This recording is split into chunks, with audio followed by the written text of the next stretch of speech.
If you are ready, we'll get our meeting called to order. It's good to see everyone on this beautiful Monday afternoon. I hope that everyone had a wonderful Easter weekend this past weekend. It's always a special time of the year, and it just really resonates and kind of gives us a chance for renewal and refreshment, and so I hope you had a wonderful Easter. We do have agendas on the podium back here if you'd like to grab one and follow along. If you do want to speak during public comments, we would ask that you sign up, please, and then when we get to that point on the agenda, we'll call for you as you've signed up. I do want to remind everyone that this is what I call our regular City Council meeting. On the first Monday of each month, we have a workshop meeting where we discuss the items that we'll be voting on this evening. So you may or may not hear a lot of discussion, just depending on the particular topic. If there's not, doesn't mean we haven't discussed it. It just means we're ready to go ahead and vote on it and move forward. So at this point, our first order of business is our prayer and our pledge. So I would ask you to please all bow with me, and then we'll stand and face the flag for the pledge. Heavenly Father, we come together today seeking wisdom and understanding as we embark on our civic responsibilities. We are so very grateful for the opportunity to serve our community and to work collaboratively to shape a better future for everyone. May our decisions be guided by principles of fairness, justice, and common good. May we listen with open hearts and minds, and may our decisions reflect a commitment for what is the best interest of our community. We pray for a productive and fruitful meeting where we will work together towards positive outcomes. We pray these things in your heavenly name, Father. Amen. Amen. And if you will, please stand. I pledge allegiance to the flag of the United States of America and to the republic for which it stands, one nation, under God, indivisible, with liberty and justice for all. You may be seated.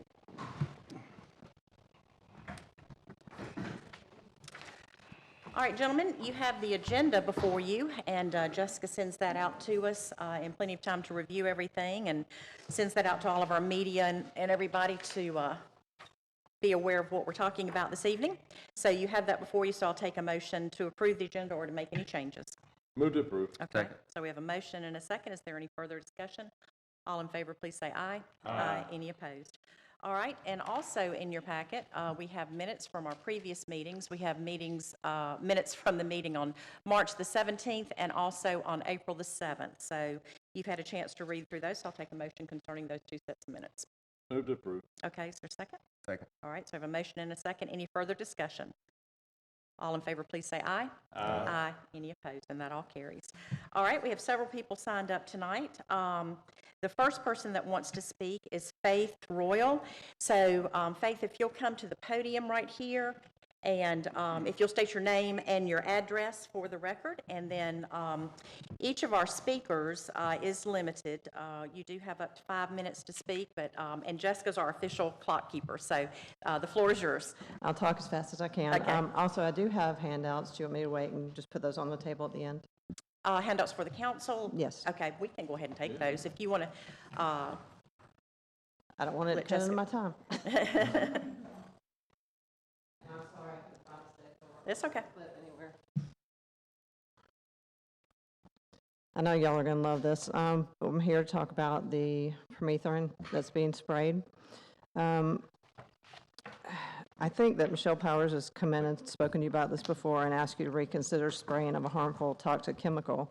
I only just recently learned about this. I'm on Facebook more than I care to admit. I didn't see anything about it until I saw a post in Let's Talk Tifton. I think I'm in District 2, so if that's true, that means we've been sprayed. There were no signs, which is, it's something that absolutely has to be done. It's governed by the state of Georgia.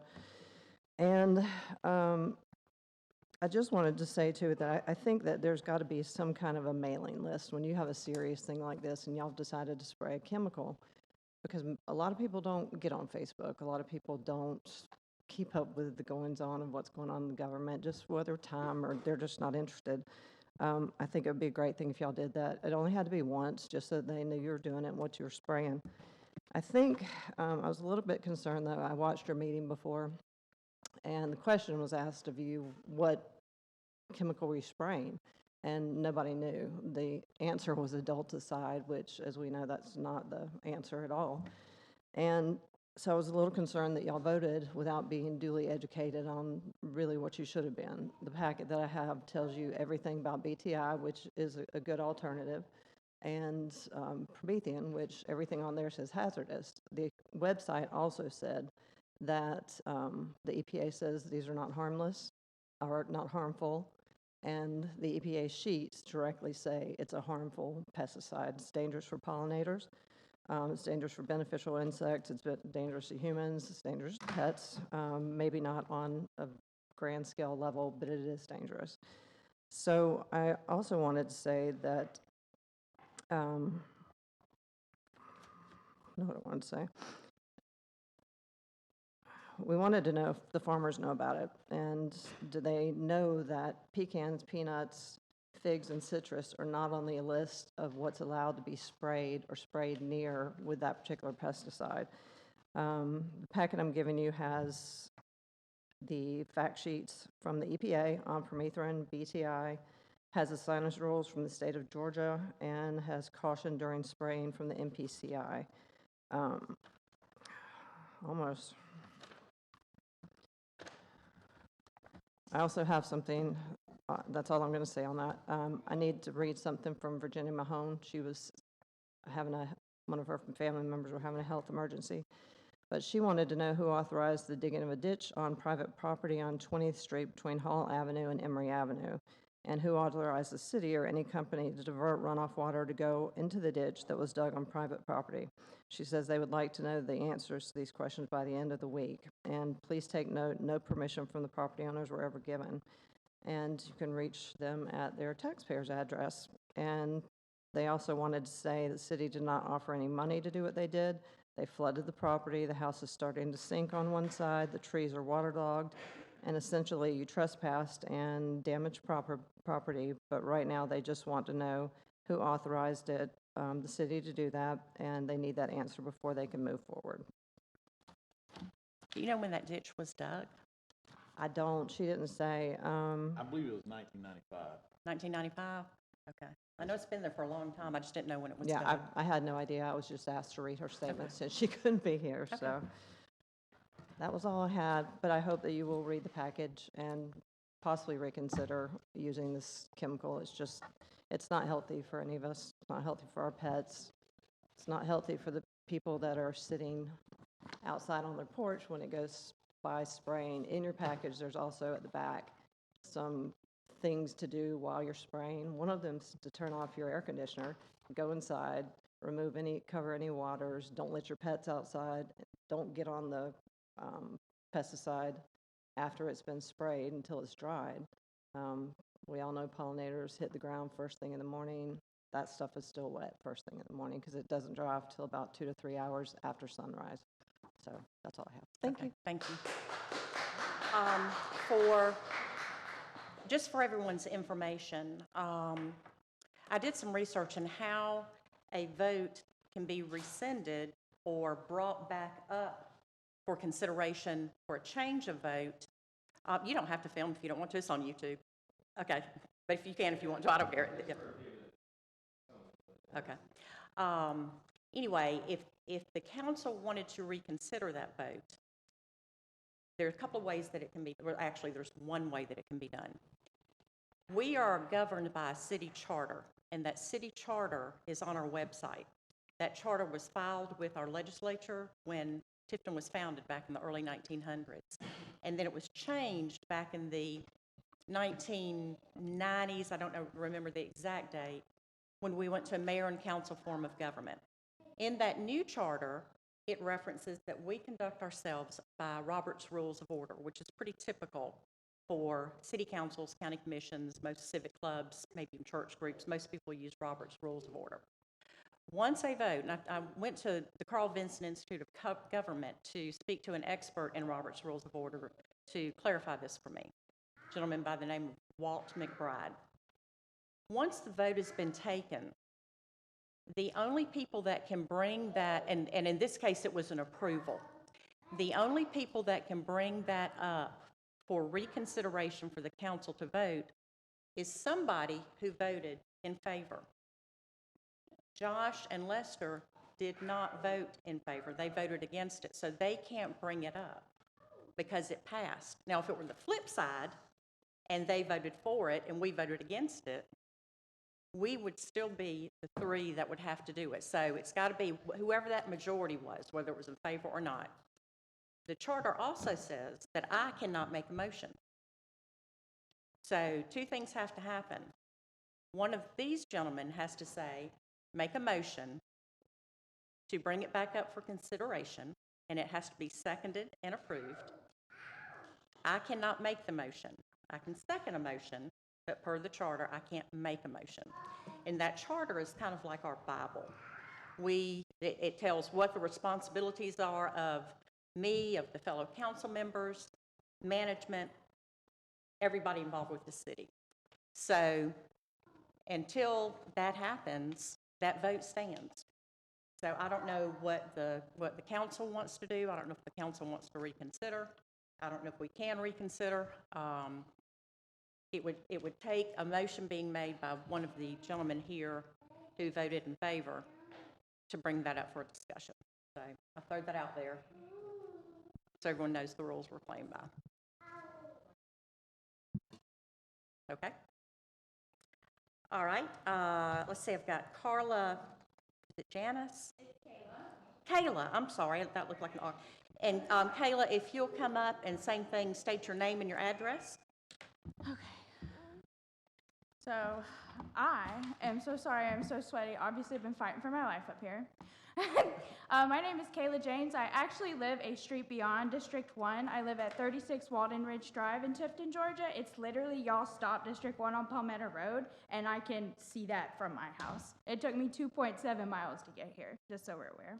My family and I love to partake in all of the festivals in the newly renovated Fuller Park. I recently learned the use of the permethrin, which is Perm X, being sprayed, and was dumbfounded with our community, which is surrounded by agriculturally inclined citizens and should have had a vote for this chemical to be used.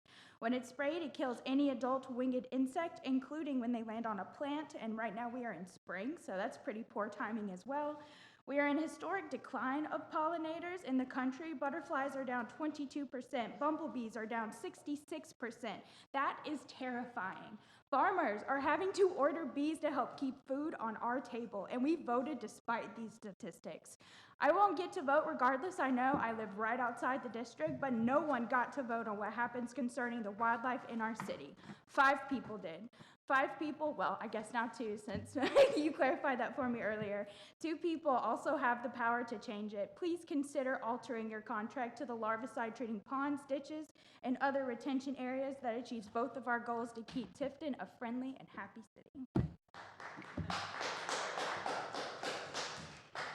All right. Thank you, Kayla. Michelle Powers. Michelle, same thing. Name and address, if you will, please.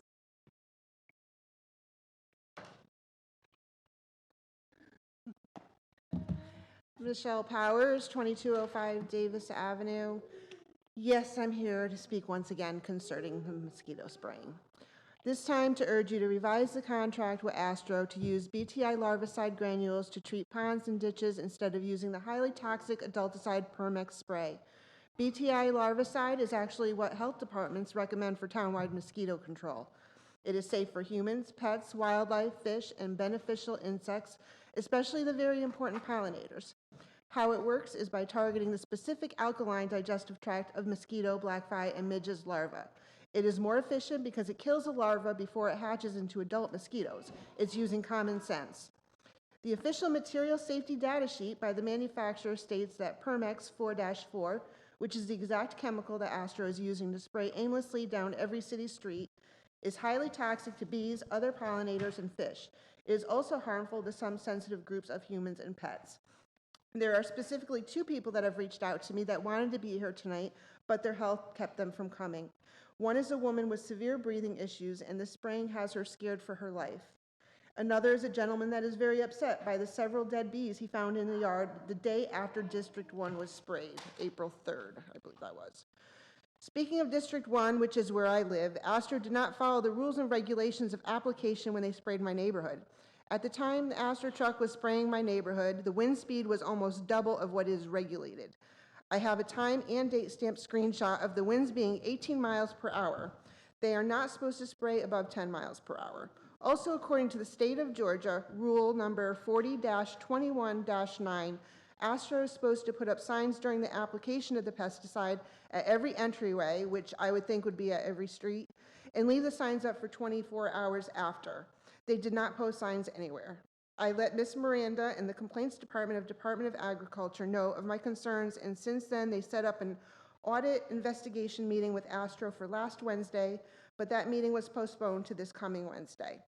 Also, a better job could have been done on the City of Tifton's part of putting out announcements ahead of time on when the spraying is going to occur. One notice on the city Facebook page on April 2nd that has since been buried by many other posts does not suffice. So many people did not know about this. A warning announcement should be put out every week for each district that will be sprayed, especially since this is going to be happening monthly for the next 2 years. Better yet, since it's something that is important as this, since not everyone has Facebook or would even think to look for it, a flyer should be mailed out to every resident in the city limits with the schedule of spraying. I would think that you'd only have to do that once. They could put it on their refrigerator, then they know. After spending $52,800 on this contract, the postage cost doesn't really matter.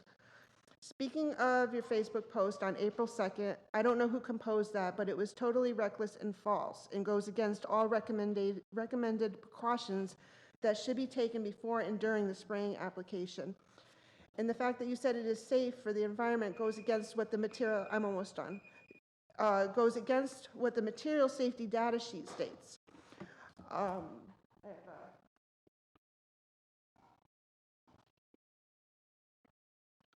It's only like 2 more minutes.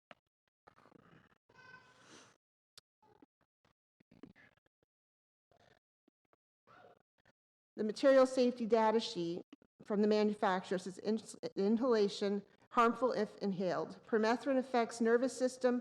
Systems of overexposure of permethrin include diarrhea, salivation, tremors, convulsions, hyperactivity, and hypersensitivity. And it also says, this product is extremely toxic to aquatic organisms, including fish and invertebrates. This product is highly toxic to bees exposed to treatment on blooming crops or weeds the flowers are going to go to as soon as they wake up in the morning.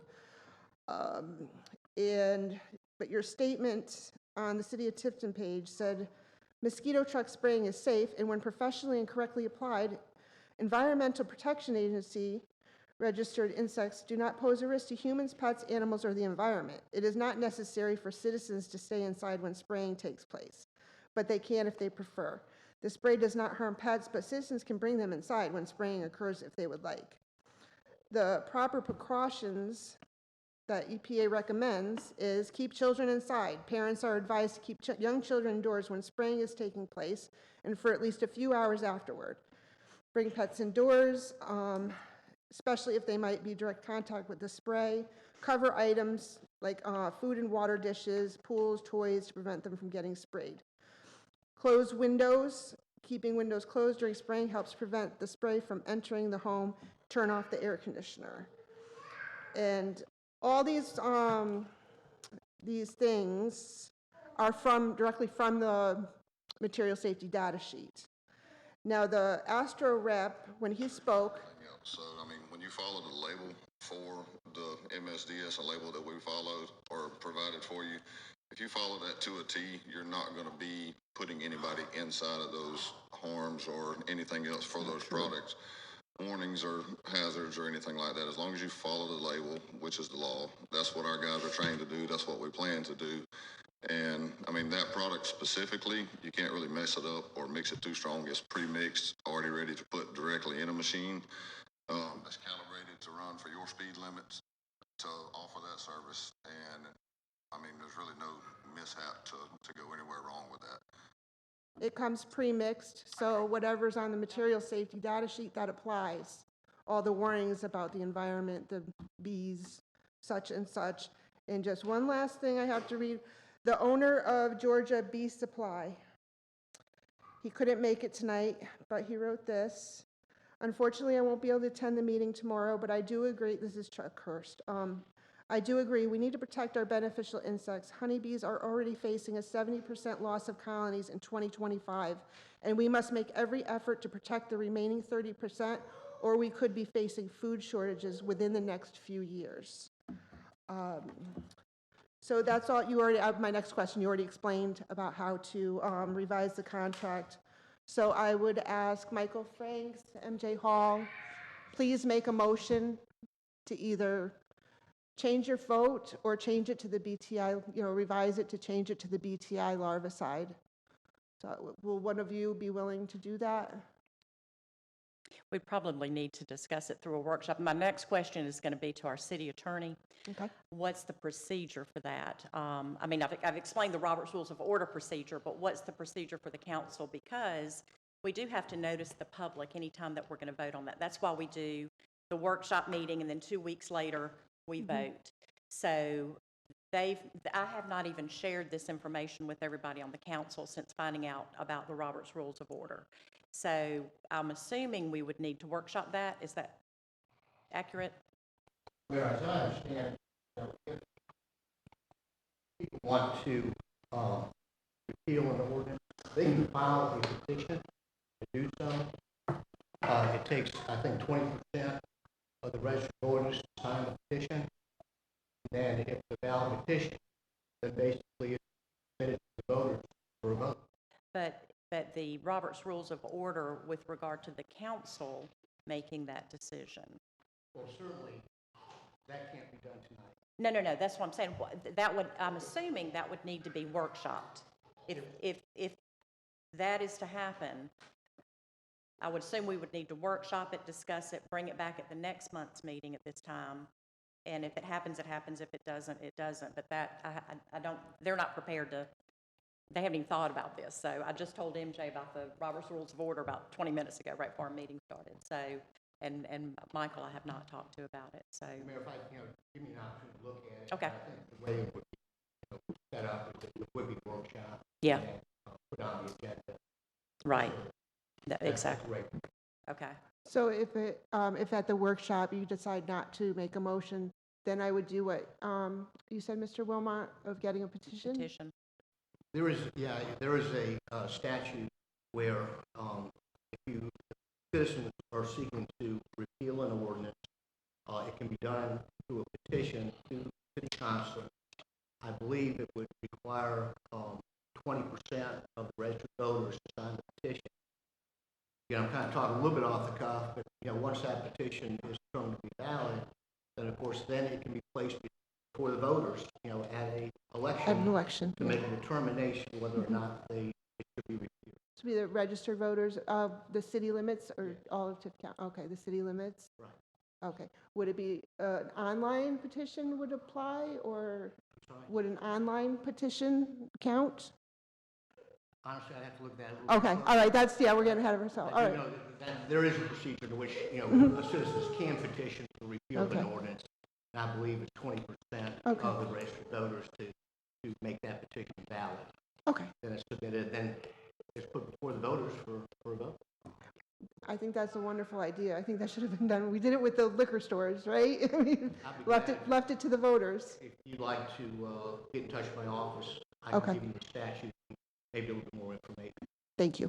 All right, thank you. All right. Our next person who's registered is Marilyn Marshall. Ms. Marshall?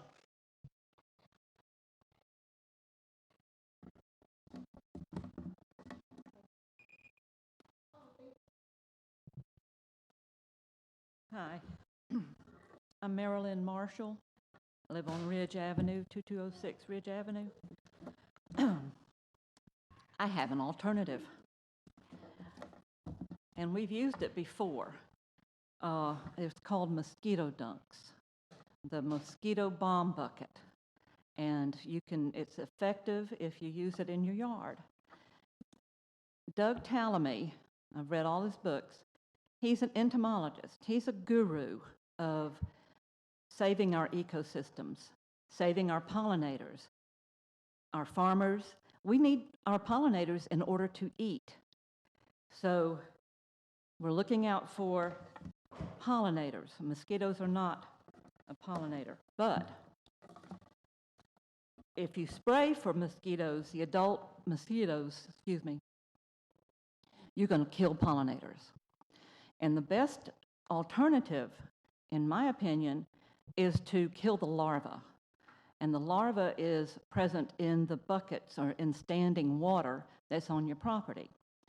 Now, the author of this book, it's How Can I Help? We can start in our yards, in our neighborhoods, to promote pollinators that we need to survive. So 499 questions and answers to help us, but pages 202 through 207, I've made copies of for anybody who wants them. It tells you how to make a mosquito bomb bucket, how to use the mosquito dunks. It also tells you that mosquito spraying is going to kill pollinators that we need. The not just the pollinators. Let me go back. One of the questions was, what about organic, using organic materials? Organic sounds good, doesn't it? But organic can mean cyanide, it's organic. Ricin is organic, so don't be fooled by the word organic. The most effective way to control mosquitoes is on a small scale using biological control with the Bacillus thuringiensis, BT. That's the mosquito dunk, mosquito bomb buckets. He says you can't kill, but let's see, 20 to 50% of the adult mosquitoes in spraying, and that's not going to do the trick. But you can kill all the mosquito larvae that gets laid in the buckets. Says that although fogging does kill mosquitoes, it never seems to reach enough adults to control the population. They are notoriously difficult to control in the adult stage. You have to kill 90% of the population, and he's a renowned entomologist, to get good control. So mosquito dunks is cheaper and more effective. Y'all don't have the right to kill everything in my yard. I'm sorry. I've been planting native plants. I've got an awful lot of people, friends, and I've been pushing for native plants to be planted in our yards for the pollinators and our birds that rely on the pollinators. So I don't think this is a very wise decision. The author of this book gave me written permission to make copies of these pages, and I'd like to give y'all some of these copies, and anybody else here that would like to have a copy of how to make a mosquito bomb bucket and why we need to use mosquito dunks instead of spraying. Okay? Okay. Do you want to just leave those with Jessica, and she can get those to us? Anybody out here want? Thank you, ma'am. There's that. All right, our next item on our agenda is the presentation of the James E. Dove Memorial Scholarship Award. And that award is presented annually, and usually someone from ESG, our Natural Gas Department, is here. Is there no one here? See from, oh, okay. There he is. There he is. The James E. Dove Scholarship Award. And I'm going to turn this floor over to Adam Cobb to make that presentation.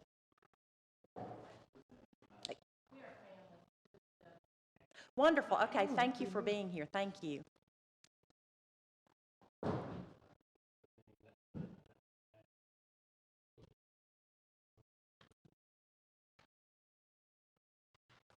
Well,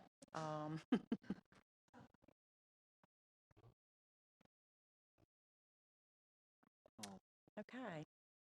Well, let's go ahead and let me see if I can add that. We've had a little snafu, and I apologize profusely. Normally, we have a presentation for this where we read who James Dove was, and he was a very important person in our Public Works Department, Natural Gas Department, worked at the city for many, many years, and then we present an actual certificate, and Adam was not made aware. So I can't help but just apologize profusely for this error. I'm embarrassed, and I know you are as well. We can, Jessica, any ideas? I'm not sure what the next step would be. Yeah. Just now? Okay. Oh, I am terribly, terribly sorry. Well, I believe this young lady on the front row is the one receiving You're the the scholarship, recipient of the scholarship? Okay. Yes, Yes, absolutely. that would be wonderful. I would love that. And what we'll do is, we'll reschedule this for the official presentation. Again, please accept my apologies, but I'd love to hear from you and from your family and what your plans are, and where you'll be going to school, if you don't mind sharing that, or if your family member wants to. Yeah, Go down. She's gonna come yeah. down. I won't come down and get you the microphone. She's not ready to make a speech either. We've never had this happen before. Unusual circumstance. I am so very sorry. Okay. This microphone will pick up your voice so that it will be on our YouTube. We can hear you, but the YouTube can't pick you up. The camera's that recording. So if you don't mind using this microphone. My name's Michelle Harris. My name's Michelle Harris. James Dove was my grandfather. My daughter Casey. My dad normally does this, and he passed away. I'm sorry. Carson was his name. He was a firefighter for many, many years here with the city of Tifton. Everyone loved the Dove family. And I apologize. He normally would be here to do this, and we would just sit quietly and watch.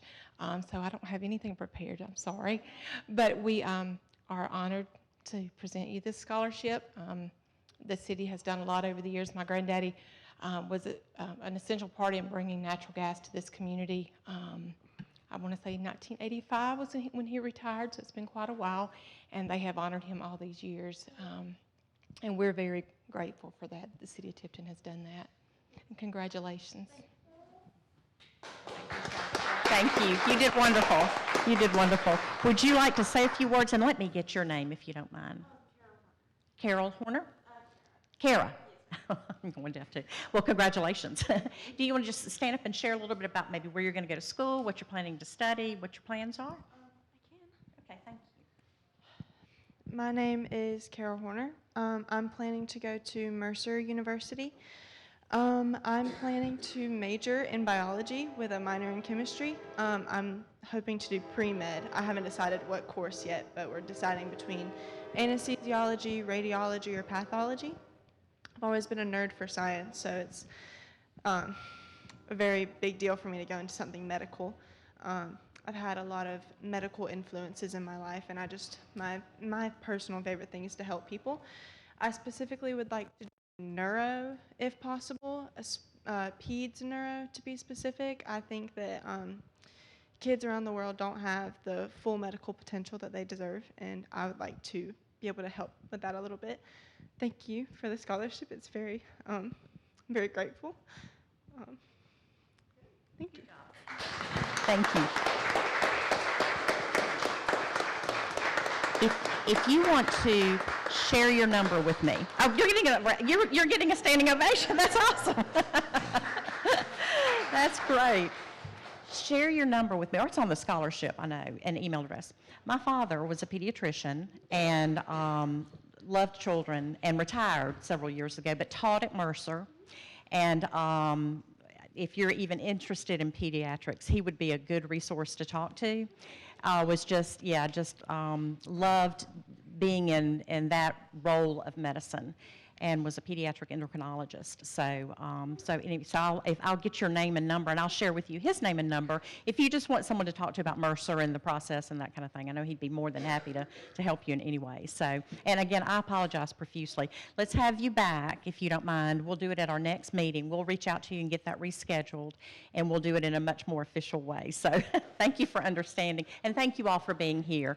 Thank you, and we miss your dad. He was a very special person to all of us, and I know that you miss him, but he's here. He watches over, so thank you for being here. Thank you.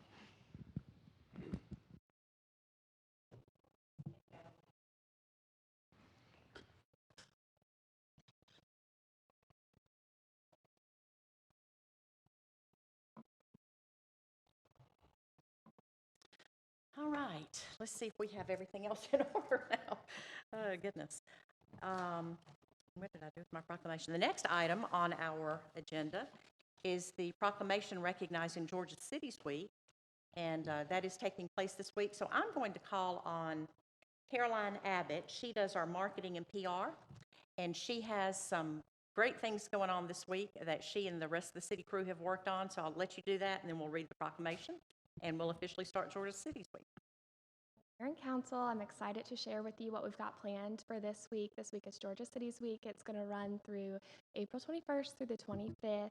And just for citizens watching who may not be familiar with Georgia Cities Week, it's sponsored by the Georgia Municipal Association, and it gives cities around Georgia a chance to showcase the services they give to their citizens.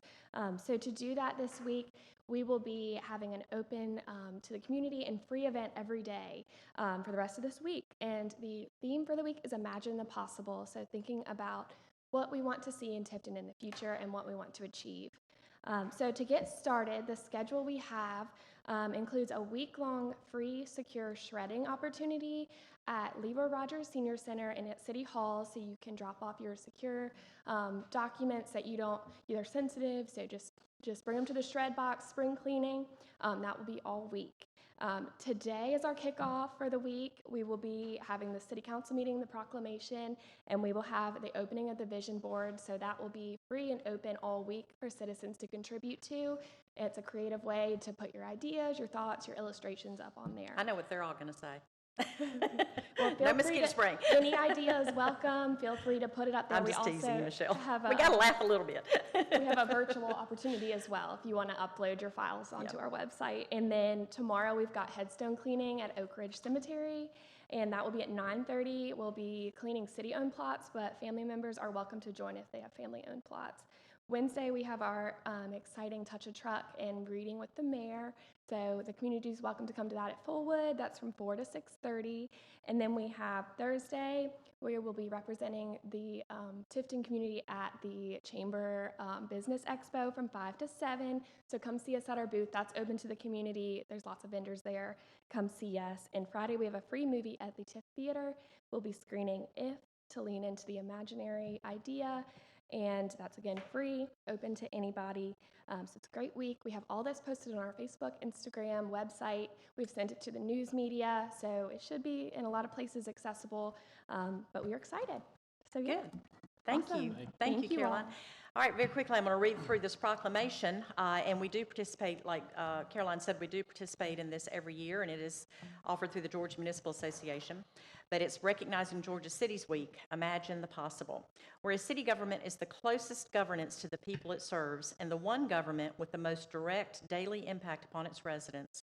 And whereas city government is administered for and by its citizens and is dependent upon public commitment to and understanding of its many responsibilities, and whereas city government officials and employees share the responsibility to pass along their understanding of public services and their benefits, whereas Georgia Cities Week is a very important time to recognize the important role played by city government in our lives, and whereas the Georgia Municipal Association and its member cities have joined together to promote Georgia cities by showcasing activities and public information, and whereas this week offers an important opportunity to spread the word to all citizens of Georgia that through participation, they can shape, influence, and truly impact their local government through civic involvement.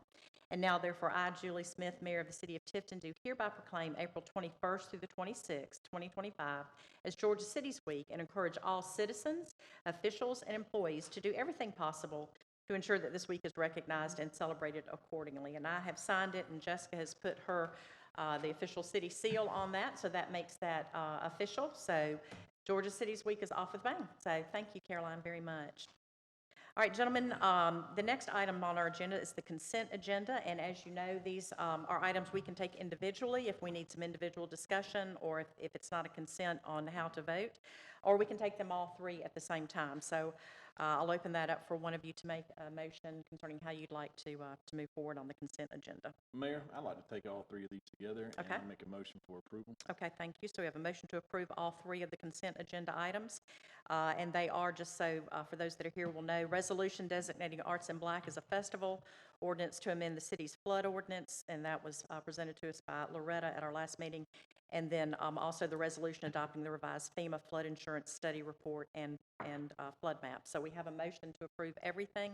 Is there a second? Second. Okay, thank you, MJ. We have a motion and second. Any further discussion? All in favor, please say aye. Aye. Any opposed? So that does carry. Under new business, we have the resolution approving the amendments to the city's contract with Ryland. I see Aaron Sowell was here with Ryland if there are any questions, but he did make that presentation at the workshop, and we've had a chance to review that. So I'll take a motion concerning that city contract with Ryland for garbage pickup. Mayor, I'd like to make a motion for approval. Okay, thank you. Is there a second?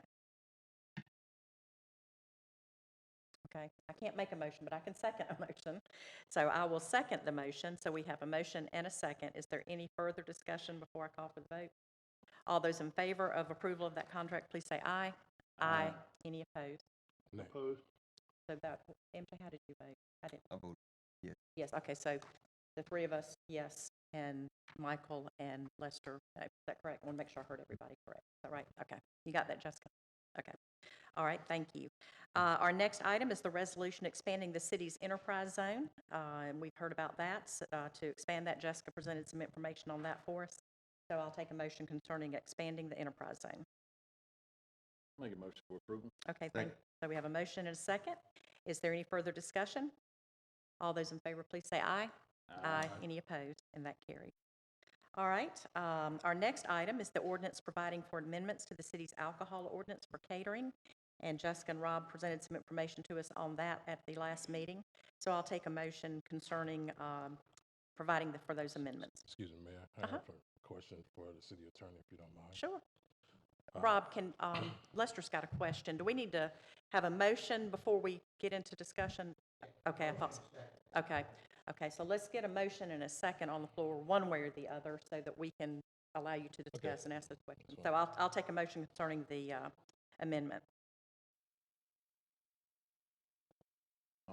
Let's make the motion. I don't know which way you wanted to go with it.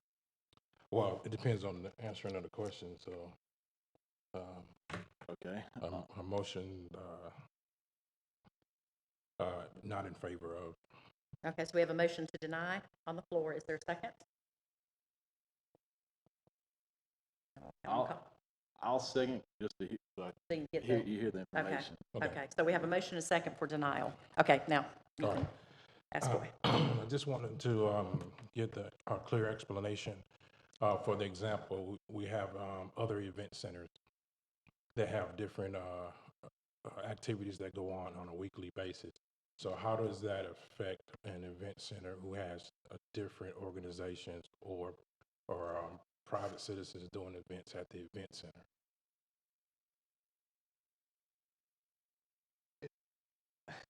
I'm not sure I understand. As I understand the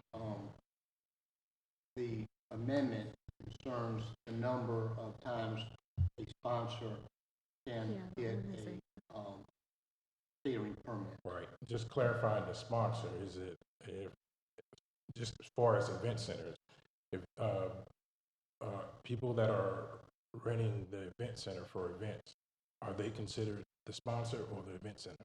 Yeah, so it's what we have drafted now is on the organization, so that would be who's hosting, like the event host. That's what I wanted to have clarity. Not the location. Okay. So, and there's actually, they kind of go hand in hand, but the event centers, they can't have alcohol at all. They have to apply for it.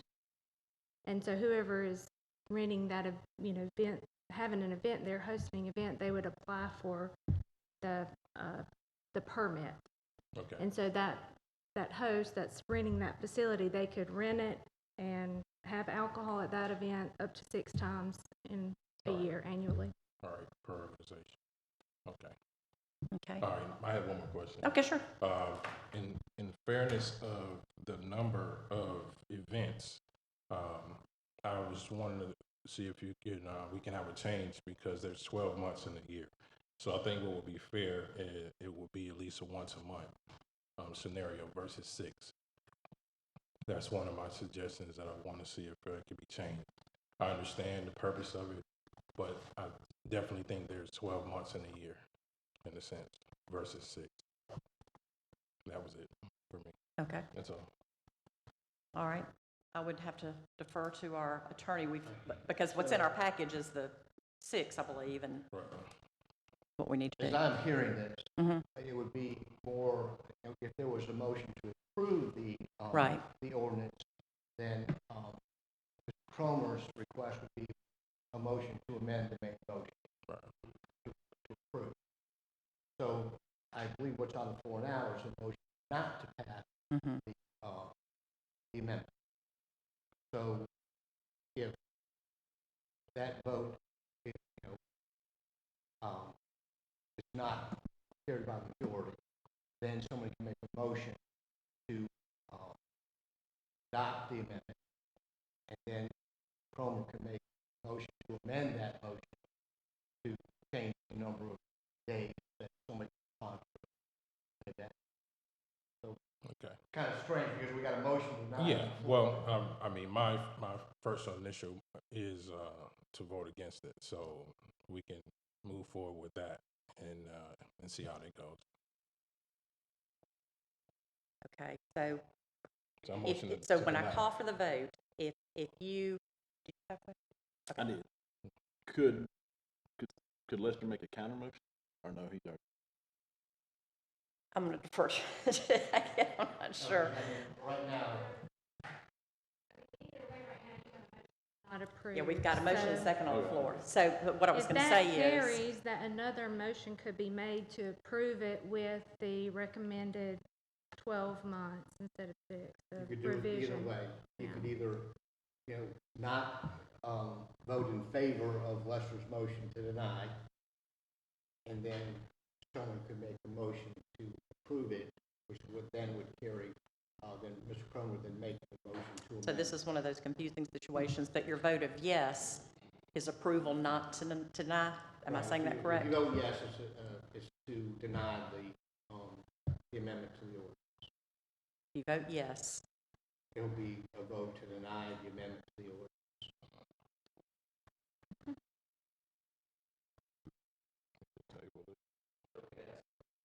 Generally, we don't have input from the community outside of the public comments. I'll defer that to my council members and the. The other thing is off the vote, Okay, well, that's probably the clearer option. Okay. I'm going to call for the vote to deny. We have a motion and a second. Calling for the vote to deny. Aye. So we have a vote. So we all need to vote. Yeah. Aye. Okay. Aye. Aye. To deny it, aye. This is an interesting evening. Oh, goodness. Okay. Now, so the denial, what's next? I am thoroughly confused. Another motion to approve could be. Okay, could be made. Okay. Yeah. With, I mean, 'cause that with the didn't recommended pass. changes or without? You said with. It could be with? Right, so if you have a motion to approve the amendment to the ordinance, and it's seconded, then that's when Mr. Cromer would seek to amend the main motion to change the number of days. Okay. And then you would vote on Mr. Cromer's amended motion. Okay. Okay, so I'm going to, would anybody like to make another motion to approve the ordinance right now as it's been submitted and it's in your packet as we've discussed. I'll make the motion for approval. I need to amend that motion as well. No, No, okay. no, I'll make the my motion. understanding is no, yeah. So so we have a Yeah. motion, I mean, they can make a motion and with the revisions, if you want to do that, or with the changes? Is that what you said? From 6 months to 12 months. So that's what you want to do? There you go. So your motion is to approve it, but with the number of 6 months changed to 12 months?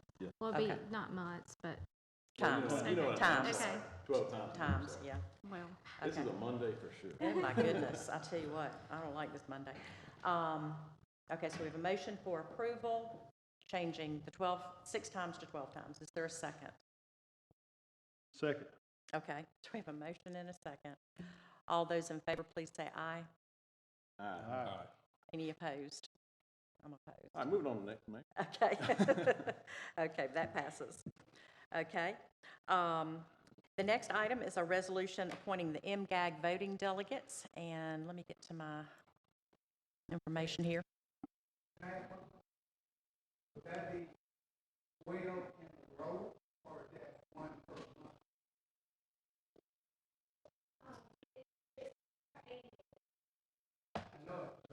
12 instances, 12 times. 12 permits. So when they apply for a Shouldn't matter permit, the that sequence. permit would be one, and that permit could be up to 3 days, right? So 12 permits.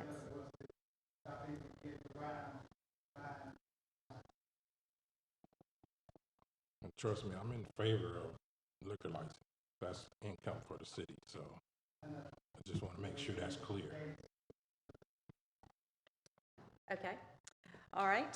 So the proposal is to add Adam Cobb, who is our ESG project manager, as the appointed voting delegate. So I'll take a motion concerning that, please. Make a motion for approval. Second. Okay, so I have a motion and a second. Any further discussion? All in favor, please say aye.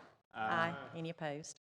All right, next, under the board report, if you'll recall, we reviewed this at the workshop a couple of weeks ago. And let's see, we've got 3 on the Tifton Tree Board that are all seeking reappointment: Elizabeth McCarty, Al Potts, and Todd Green. The Tift Housing Authority Board has 1 vacancy. Dina Willis would like to be reappointed, and there is a new applicant, Kara Self. We do have a new applicant for Keep Tift Beautiful, which is great. We still have 3 more vacancies. Cantrell, Mans, Sears, and I know we're working on the ethics board so that we are in compliance with our city charter to have that in place. So the new board applications on file are Cantrell, Mans, Sears for KTB, Carousel for the Housing Authority, and Carla Hargett for Downtown Development Authority. At the Downtown Development Authority on Tuesday, I did mention that there were some expirations coming up on that board, and they were discussing that. So we don't have a report back from DDA yet. But if you want to, we could go ahead and vote on these others that we do have. We could take them one at a time. Would be my recommendation, starting with the Tifton Tree Board, and you see the 3 names there. And that will fill all those vacancies. I'll make the motion to approve these 3 individuals to the Tifton Tree Board. Okay, so we have, motion and a second. Any further discussion? All in favor, please say aye. Aye. Any opposed?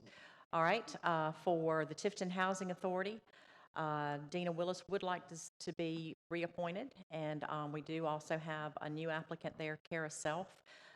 Generally, the Housing Authority is an appointment that I do. In the past, though, I have asked for y'all's approval because the Housing Authority impacts all of us. I don't want to make that decision just unilaterally.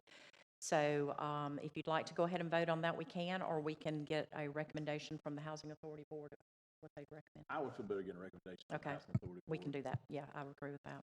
All right, and then for Keep Tift Beautiful, we do have a new applicant, Cantrell Mans Sears, and that will still leave several vacancies. So if anyone's interested in the Keep Tift Beautiful Board, and Marmar, that might be something, I know you're very interested in gardening and those kind of things. If you would be willing to maybe serve in that role, we can get you with Jessica to think about that. I think you'd be a very nice addition there. So I'll take a motion concerning the appointment of Cantrell. I'll make a motion. Okay, we have motions or second? Second. Okay, so we have motion second. Any further discussion? All in favor, please say aye. Aye. Any opposed? All right, and I know that Caroline's been running some stuff on our Facebook and social media about the boards and things. So if anyone's interested, it's a great way to serve your community. We really rely on these boards, and you can see Jessica, our city clerk, and she can help you with that. All right, Larry, you want to go over the financial report, sir?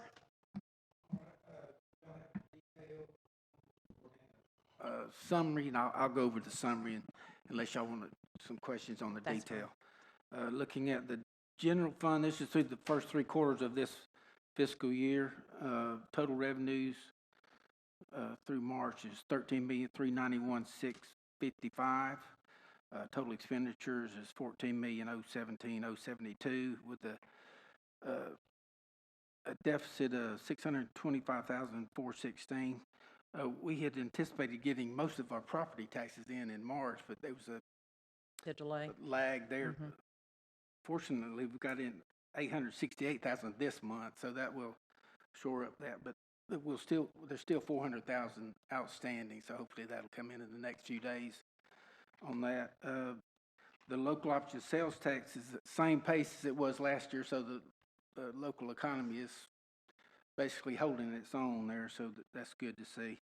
But building permits are down about 35% from last year, so that's not a good indication, but hopefully that'll pick up as things pick up. All the enterprise funds are operating favorably. The water fund total revenues $3,557,231.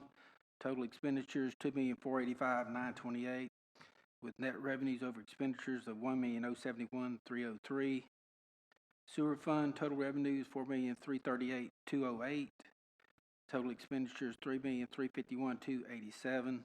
With net revenues over expenditures of $986,920. Gas fund total revenues $4,268,517. Total expenditures $3,330,402. With net revenues over expenditures of $938,114. And solid waste total revenues $3,355,029. Total expenditures $3,003,364. And net revenue over expenditures of $553,664. So everything's holding its own. So perfect. If anybody have any questions? Y'all good? Appreciate it. All right. All right, and then you want to go on into the city manager report? Yeah. Looking at police and fire, they had a pretty quiet week last week, so I know they're glad that normal duties and everything, answering calls.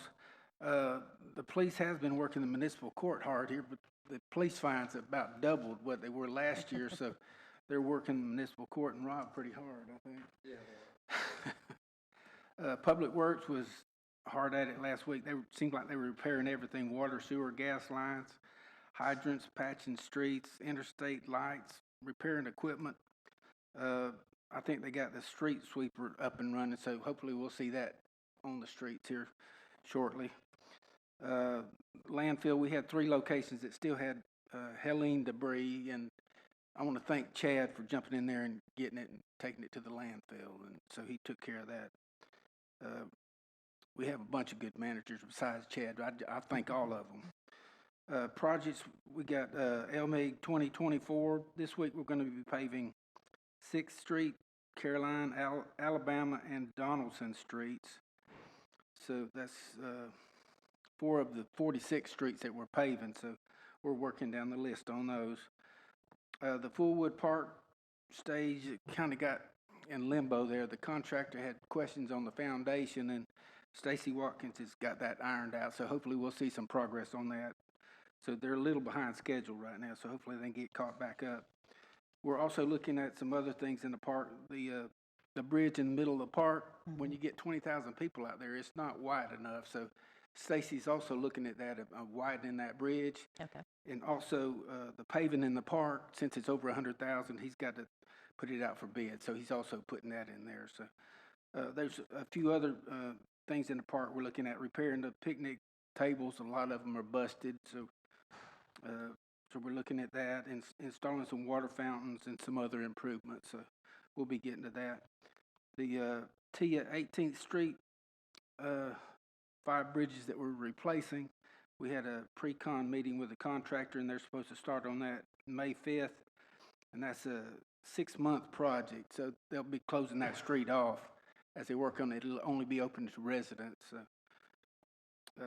the other ARPA projects, the Agorama lift station, we had a surveyor go out there, and he surveyed the utility easement, the permanent utility easement, and the temporary construction easement. So they'll also be getting started on that May 5th, coincidentally the same day. The other 2 ARPA projects, we're still waiting on the bypass pumps and the pipe for the Magnolia ditch. So hopefully those will be coming in. And then the third one, the wastewater blower replacements, those have been delayed till mid-June, so we're still waiting on parts for those 3 projects. Let's see what we got here. Jessica's been working hard with the CHIP grant and the CDBG grant. The CHIP grant, both of these are for rehabbing homes in the city. The CHIP grant was $400,000, and I think we've drawn $205,000 so far on that. And the CDB grant is for $790,000, and we've drawn $23,500 on that. So we're progressing on those rehabs on those homes. The Short and Paul property, I think the URA board has a firm out of Atlanta coming down to meet with us to come up with some plans on what we can do with that 10 acres. Main Street, they had a big extravaganza last week celebrating Easter, and got big plans coming up with the farmers market and First Friday coming up. And the theater, we got a free movie this Friday along with the celebration this week. And then this Saturday, we have a tribute to Lucy and Ricky musical comedy show. So a lot going on. It is a lot going on. All right. Thank you for that, Larry. Gentlemen, any comments? Get ready to close out the meeting. Do we need to go into executive session for anything? Do we need to? Okay, I didn't think so. Any comments, gentlemen? Y'all are quiet. I'm good at night. All right, me too. All right, then, if there's no other business, we're adjourned. Thank you.